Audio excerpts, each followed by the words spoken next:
Morning everyone. आज हम जिस टॉपिक को यहाँ पढ़ने वाले हैं वो हमारे इंग्लिश ग्रामर का काफ़ी इंपॉर्टेंट टॉपिक है। उसके बारे में हम यहाँ पे डिस्कस करने वाले हैं। रिलेटेड है हमारे ग्रामेटिकल पोर्शन, जो राइटिंग स्किल्स होती है उसमें हम यहाँ पे लेटर को आज थोड़ा सा समझने वाले स्टूडेंट्स। तो आप लोग कैसे हैं पहले तो मुझे बताएं। एंड जो हम टॉपिक लेटर हम यहाँ पे डिस्कस करने वाले हैं उसके बारे में बस इतना सा जरूर मैं कहना चाहूँगा कि काफ़ी इजी टॉपिक है।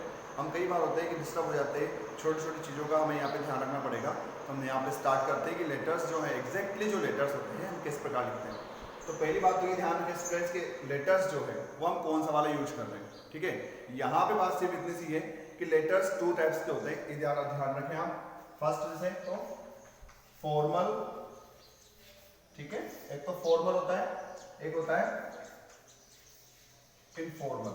ठीक है, तो यहाँ पे जो हम लेटर डिस्कस कर रहे हैं स्टूडेंट्स वो है फॉर्मल। दैट मीन जब भी हम किसी संस्था को, किसी इंस्टीट्यूट को, किसी हाई प्रोफाइल अधिकारी को जो भी हम कंप्लेंट के रिलेटेड अगर कुछ ऑर्डर लेटर्स लिखते हैं तो वो सारे जो लेटर्स होते हैं फॉर्मल में आते हैं। इनफॉर्मल लेटर्स जो होते हैं स्टूडेंट्स वो हमारे रिलेटिव्स को लिखे जाते हैं, हमारे परिचित जो भी हमारे सगे संबंधी है, फ्रेंड सर्किल है, अंकल आंटी है, जिनको भी हम लिख रहे हैं वो इनफॉर्मल में आते हैं। लेकिन जब भी हम कुछ कंप्लेन के लेटर लिखते हैं या किसी न्यूज़पेपर के एडिटर्स को लिख रहे हैं, इस प्रकार जो भी लेटर होते हैं वो सारे के सारे जो लेटर्स हैं वो किसमें आएंगे स्टूडेंट?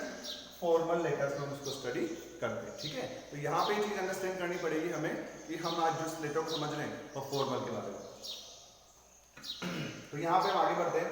सबसे पहले सेंडर्स एड्रेस को मेंशन करना पड़ता है। सेंडर्स एड्रेस मतलब जो लेटर को सेंड कर रहा है, ठीक है, मतलब जो लेटर को लिख रहा है वो अपना एड्रेस, अपना इंट्रोडक्शन वाला एड्रेस है, अपना जो एड्रेस है वो सबसे पहले वहां मेंशन करता है। मान लो जैसे कि हमारे पास एक ब्लैंक पेज, ठीक है, ये एक ब्लैंक पेज बना रखा है मैंने। इस ब्लैंक पेज पर अगर आप कोई लेटर मेंशन करना चाहते हैं, ठीक है, कोई लेटर लिखना चाहते हैं, तो आप क्या करेंगे?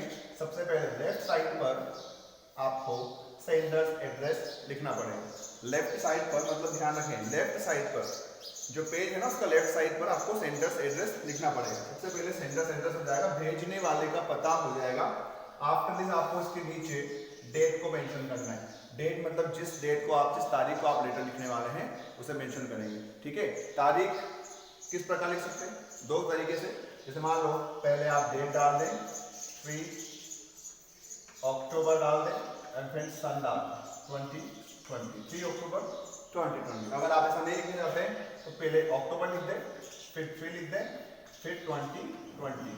यहाँ पे दो पैटर्न है डेट डालने के। ठीक है, उसके आगे हम बढ़ेंगे। जब सेंडर्स एड्रेस हो गया है, डेट हमने डाल दी है, उसके बाद रिसीवर एड्रेस, जिसको हम लेटर लिख रहे हैं, जहां पे हमारा लेटर जाना चाहिए, हम वहां जिस जगह की लिख लें तो उस पर्टिकुलर का यहाँ पे हमें एड्रेस लिखना है। तो डेट के नीचे यहाँ पे सेंडर्स रिसीवर्स एड्रेस प्राप्त करने वाले का एड्रेस हो जाएगा। ठीक है, नेक्स्ट यहाँ पे एक चीज है सैल्यूटेशन। सैल्यूटेशन क्या होता है? हम जो ग्रीटिंग करते हैं, हेलो, हाय, इस प्रकार जब हम ग्रीटिंग्स करते हैं तो लेटर में ग्रीटिंग कैसे करेंगे? डियर सर, ठीक है, डियर मैम, इस प्रकार से आप लिखेंगे।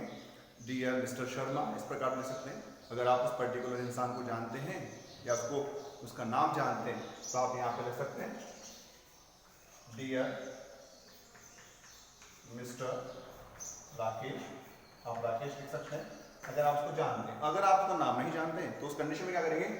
डियर सर लिख सकते हैं, डियर मैडम लिख सकते हैं।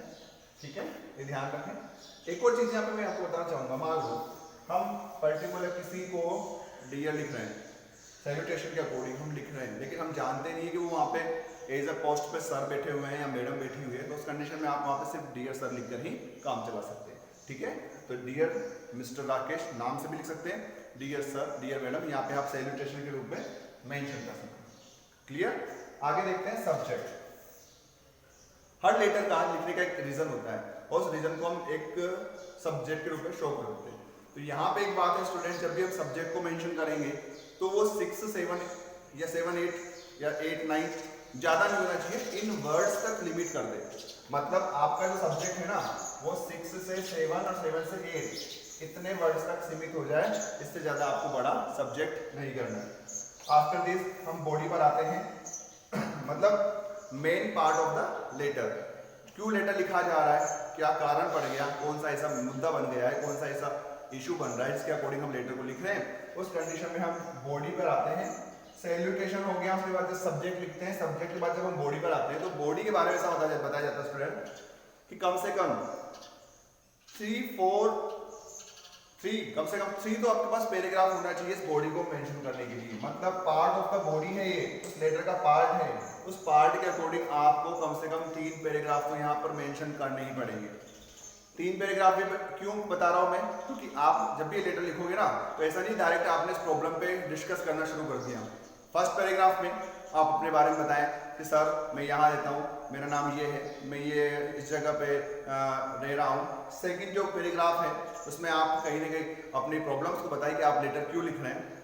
एंड थर्ड पैराग्राफ जो है फिर आपकी क्या रिक्वेस्ट है सर से, आप क्या सजेशन देना चाहते हैं उनको कि आप हम ऐसा करवाना चाहते हैं, हम ऐसा करवाना चाहते हैं। तो उस अकॉर्डिंग कम से कम 2 से लेकर 3 पैराग्राफ में आपको यहाँ पर लेटर फिनिश करना है। लास्ट सेकंड नेक्स्ट में है थैंकिंग यू, या आप थैंकिंग यू मेंशन करते हैं, धन्यवाद अपना ज्ञापित करते हैं पर्टिकुलर उस पर्सन के लिए जिसको आपने लेटर लिखा है। Next yours faithfully and yours sincerely, यहाँ पे भी काफी अच्छी इंटरेस्टिंग है। हम फेथफुली कहाँ लिखते हैं और सिंसियरली कहाँ लिखते हैं, इसको भी हम समझेंगे स्टूडेंट्स। फेथफुली और सिंसियरली अगर आप पर्टिकुलर जिसको जो रिसीवर एड्रेस है, जो जिसको आप जानते हो, अगर उसको आप जानते हो, जैसे मान लो मैंने लिखा मिस्टर राकेश, तो मिस्टर राकेश मैं कब लिखूंगा, बिकॉज मैं उनका नाम जानता हूं।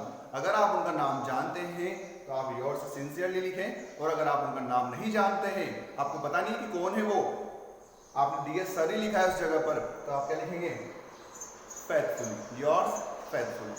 यहाँ पे कई बार हम ये भी देखते हैं, हम क्या लिखते हैं OBEDIENTLY, हम ओबीडियंटली भी लिखते हैं, लेकिन ओबीडियंटली मैक्सिमम टाइम स्टूडेंट्स के लिए यूज होता है। स्टूडेंट्स जब भी किसी को लेटर लिखते हैं, टीचर को, हेड मिस्टर को, हेड मिस्ट्रेस को, मास्टर को, प्रिंसिपल को लिखते हैं, तो ये वर्ड ओबीडियंटली स्टूडेंट यूज करते हैं। लेकिन यहाँ पे अगर आप उस पर्सन को जानते हैं तो सिंसियरली लगाएं, नहीं जानते हैं तो फेथफुली लिखेंगे। And last and final sender's name, यहाँ पे भेजने वाले का नाम आता है, नाम के साथ साथ उसका सिग्नेचर भी आएंगे जो उसके नाम के जस्ट ऊपर आएंगे। नाम कैपिटल अक्षरों में लिखें और नाम के नीचे उसकी जो पोस्ट है वो किस पोस्ट पर है। मान लो किसी सोसाइटी का अगर वो सेक्रेटरी है तो सेक्रेटरी लिखा आएगा, चीफ किसी का चीफ, संस्था का इंस्टीट्यूट का चीफ है तो चीफ आएगा। इस प्रकार से ध्यान रखें, इसके नीचे पहले आप कैपिटल लेटर से नाम लिखेंगे, नाम के नीचे उस पोस्ट को मेंशन करेंगे और पोस्ट के जस्ट इस नाम के ऊपर अपना वो एक सिग्नेचर भी वहाँ पे प्रोवाइड करवाएगा। ये जो हमारी आज प्रोसेस है ये फॉर्मल लेटर्स की है। आपको फिटनेस से रिलेटेड अगर कोई क्वेश्चन है तो आप मुझसे जरूर पूछें, लेकिन फॉर्मल लेटर अभी हम पढ़ रहे हैं, नेक्स्ट टाइम हम इनफॉर्मल को देखेंगे। लेकिन फॉर्मल लेटर जब भी हम किसी कंपनी की या फिर कंप्लेन को लेकर के, कोई एडिटर्स को कुछ छपवाने के लेकर के हम जब भी लेटर लिखते हैं तो सारे लेटर फॉर्मल के अकॉर्डिंग आएंगे और उनका यही पैटर्न होता है। आप इस चीज़ को फॉलो करें, कोई दिक्कत हो तो मुझसे जरूर कंसल्ट करें, ठीक है। Thank you so much.